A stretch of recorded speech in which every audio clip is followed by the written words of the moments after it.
जय हिंद दोस्तों, आप सभी लोगों का बहुत बहुत स्वागत है। देखिए, मई का जो करंट अफेयर है और बाकी जो भी महीने का करंट अफेयर है, इंपॉर्टेंट टॉपिक्स हैं, वो हम लोग एमसीक्यू के माध्यम से सब कवर कर रहे हैं और कवर करेंगे पूरा।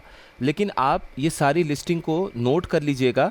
इन केस अगर कुछ हम लोगों से छूटता भी है या कुछ रह जाता है तो आपके पास एक लिस्ट होनी चाहिए जिससे आप ये सुनिश्चित कर पाएँ कि आप कंप्लीट उन चीज़ों को, इंपॉर्टेंट करंट अफेयर्स के टॉपिक को पढ़ के एग्ज़ाम में जा रहे हैं। और इसके साथ साथ ये भी कोशिश की है मैंने कि आप लोगों को साथ में आंसर भी मिलता चले, जो इम्पोर्टेंट इसके साथ करंट अफेयर के पॉइंट है तो आंसर भी आपको साथ में मिलता चलेगा। लेकिन फिर भी मेरा आप लोगों के लिए सजेशन है कि आप लोग एक बार अपने लेवल पर भी डिटेल पढ़ लीजिएगा। बाकी जो एमसीक्यूज़ के माध्यम से हम लोग करेंगे वो तो डिटेल में हम लोग देखेंगे ही। चलिए, मई का करंट अफेयर है, इसको कवर करते हैं। जून जैसे ही कंप्लीट होगा आपके पास ये हैंड रिटेन टाइप का ये भी कंप्लीट मिल जाएगा। इसी तरीके से अप्रैल, जो जनवरी तक है 2025 से, वो हम लोग इस तरह से कवर करेंगे और बाकी हम लोग एमसीक्यू फॉर्मेट में कवर करेंगे, क्योंकि ये जो जनवरी से जून है ये आपके हर एग्ज़ाम के लिए इंपॉर्टेंट होगा। अभी आरओ, उसके बाद बीपीएससी, चाहे आप लोग जूनियर असिस्टेंट देने जा रहे हैं बहुत सारे लोग, उनके लिए, या फिर आप यूपीपीसीएस देंगे, कोई भी एग्ज़ाम देंगे, तो करंट अफेयर 2025 का वेरी वेरी इंपॉर्टेंट है हर एक एग्ज़ाम के लिए। और बाकी यहाँ पे तो सारी चीज़ आप लोगों को कंप्लीट करा दी जाएगी। Youngest Indian to conquer 7 summits, 7 शिखरों पर विजय पाने वाले सबसे कम उम्र के भारतीय कौन हैं? तो हैदराबाद के विश्वनाथ कार्तिकेय हैं, ये याद रखिएगा। इंडिया का पहला विस्टाडोम जंगल सफारी ट्रेन, जो भारत का पहला विस्टाडोम जंगल सफारी ट्रेन है, वो उत्तर प्रदेश में शुरू किया गया है। देखिए, बहराइच जिले के कतरनिया घाट वन्य जीव अभ्यारण्य यानी कि कतरनिया घाट वाइल्ड लाइफ सेंचुरी से पीलीभीत के दुधवा बाघ अभ्यारण्य तक ये ट्रेन चलेगी। लगभग 107 किलोमीटर के आसपास का जंगल में ये ट्रेन चलेगा। तो आप लोग डिटेल देख लीजिएगा, हम लोगों ने इसे कवर किया हुआ है वैसे पिछले वीडियोस में। अमृत भारत स्टेशन का उद्घाटन प्रधानमंत्री जी ने 22 मई को किया। इसमें 103 अमृत भारत स्टेशन कवर्ड हैं, इसे भी हम लोगों ने डिटेल में देखा है। सीमेंस ने डिलीवर किया है इंडिया का पहला 9000 horse power electric locomotive. Gujarat में भारतीय रेलवे की दाहोद फैक्ट्री, जो दाहोद फैक्ट्री है, वहाँ से 9000 एचपी यानी horse power electric locomotive D9 का उद्घाटन किया प्रधानमंत्री जी ने। यूनाइटेड नेशन जनरल असेंबली यानी कि संयुक्त राष्ट्र महासभा ने 25 मई को वर्ल्ड फुटबॉल डे घोषित किया है, इसको याद रखिएगा। भारत का पहला फुल्ली लिटरेट स्टेट कौन सा बन गया है? तो भारत का पहला पूर्ण साक्षर राज्य बन गया है मिजोरम। यहाँ पे 98.2% इस तरीके से साक्षरता दर पहुँच गई है, तो बहुत बड़ा अचीवमेंट है। यूपीएससी के न्यू चेयरमैन कौन बने हैं? अजय कुमार जी। 2025 का वर्ल्ड फूड प्राइज़ यानी 2025 का विश्व खाद्य पुरस्कार किसे मिला है? तो ब्राज़ील की माइक्रोबायोलॉजिस्ट हैं, सूक्ष्म जीव विज्ञानी हैं ब्राज़ील की, मैरियंजेला हंगरिया, इनका नाम याद रखिएगा। खेलो इंडिया यूथ गेम्स 2025 हाल ही में बिहार में संपन्न हुआ, बिहार में इसका आयोजन हुआ। और हम लोगों ने पढ़ा था कि कुल 5 शहर थे जहां पर ये आयोजित किए गए थे। महाराष्ट्र पहले स्थान पर रहा इस खेल की प्रतियोगिता में। पहला राज्य जिसने 10वीं के छात्रों के लिए रोबोटिक्स के एजुकेशन को कंपलसरी कर दिया है, यानी इस राज्य में 10th में पढ़ने वाले बच्चे रोबोटिक्स की शिक्षा अनिवार्य रूप से ग्रहण करेंगे। हम बात कर रहे हैं केरल की। इंडिया ने ओवरटेक किया है जापान को to become world's 4th largest economy. Bharat Japan को पीछे छोड़कर दुनिया की 4थी सबसे बड़ी अर्थव्यवस्था बन गई है। 46th आसियान समिट कहाँ पर आयोजित हुआ? तो 46वां आसियान समिट मलेशिया के कुआलालंपुर में आयोजित हुआ 26 और 27 मई को। थीम था इंक्लूसिविटी एंड सस्टेनेबिलिटी, यानी विषय था समावेशिता और स्थिरता। वर्ल्ड हाइड्रोजन समिट 2025 का आयोजन कहाँ हुआ? तो विश्व हाइड्रोजन शिखर सम्मेलन 2025 का आयोजन 20 से 25 मई तक नीदरलैंड के रॉटरडैम में आयोजित हुआ था। अब आप ये बताइएगा, आप लोग में से जो भी यूट्यूब पे कमेंट सेक्शन में लिखेंगे तो उनका पिन कर दिया जाएगा कमेंट, कि क्या यूरोप का सबसे बड़ा जो पोर्ट है, बंदरगाह है, क्या वो रॉटरडैम है? रॉटरडैम शहर में जो पोर्ट बना हुआ है, क्या वही यूरोप का सबसे बड़ा पोर्ट है? अगर ऐसा है तो बताइएगा, अगर नहीं तो कौन सा है? और दूसरी चीज़, कौन सी नदी पर है? क्या राइन नदी पर है, रोन नदी पर है, या किसी और नदी पर है? ये ज़रूर बताइएगा।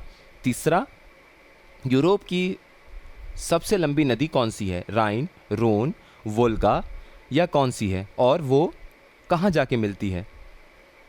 आइनियन सी में, अटलांटिक ओशियन में, ब्लैक सी में, या फिर कैस्पियन समुद्र में, कहाँ जाके वो गिरती है? तो आपके लिए क्वेश्चन आपको समझ में आ गया। सबसे बड़ा पोर्ट कौन सा है, वो पोर्ट किस नदी पर है, यूरोप की सबसे बड़ी नदी कौन सी है, और वो कहाँ जाकर मिलती है, किस समुद्र में, किस झील में जाकर मिलती है, आपको ये भी बताना है।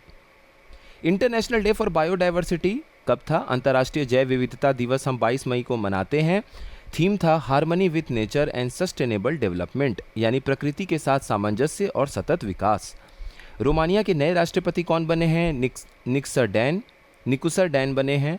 जोकोविक, जो कि एक टेनिस प्लेयर हैं, अभी हाल ही में उन्होंने 100वां अपने करियर का सिंगल टाइटल जीता जिनेवा ओपन में।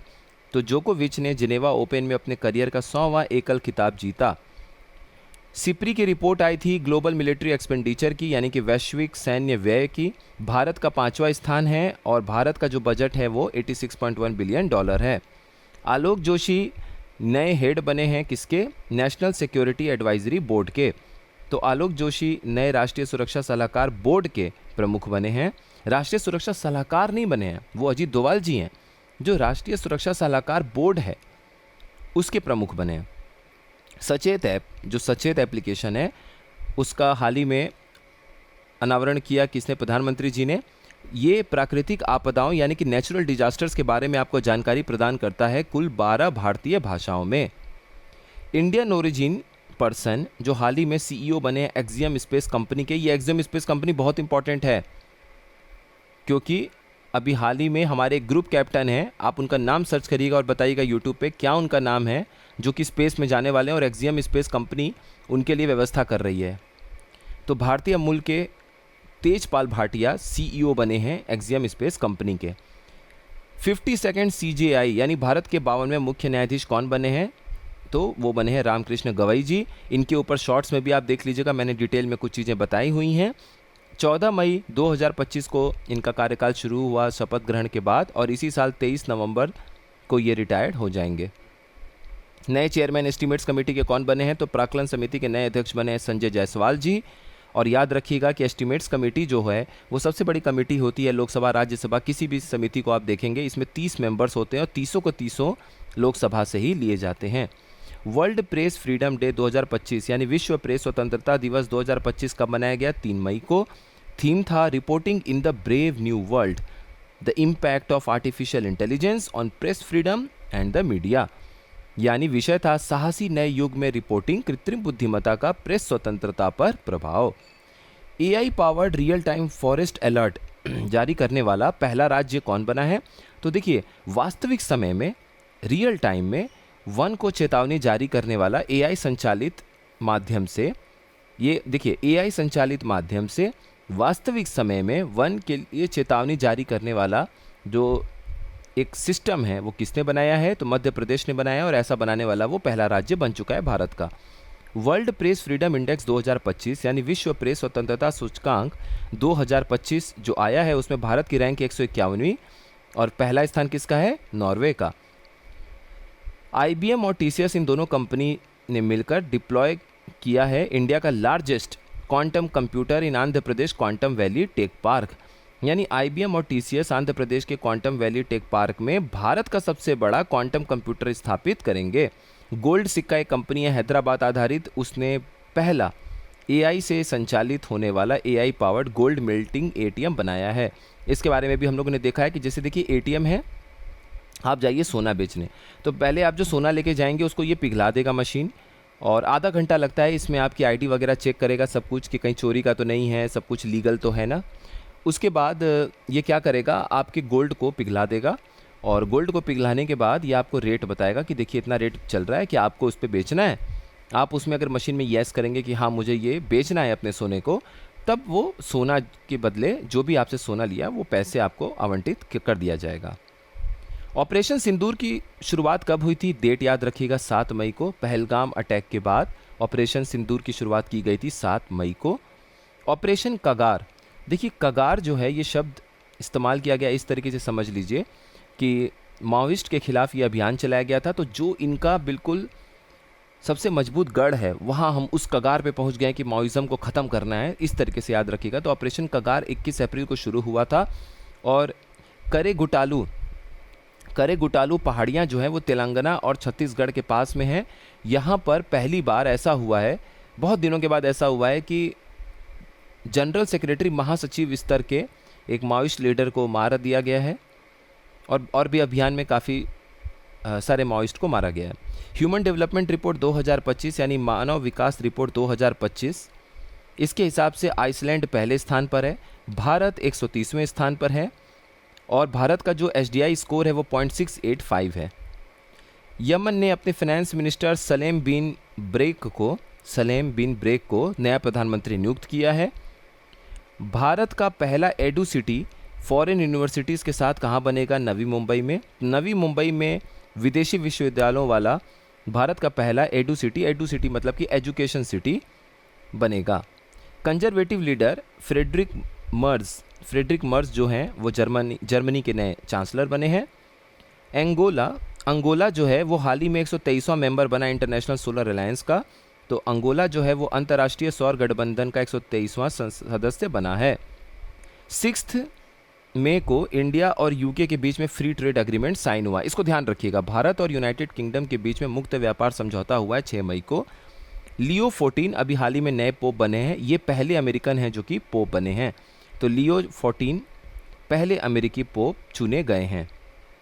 First legislative assembly in India to run on solar energy, सौर ऊर्जा से चलने वाली भारत की पहली विधानसभा कौन सी है?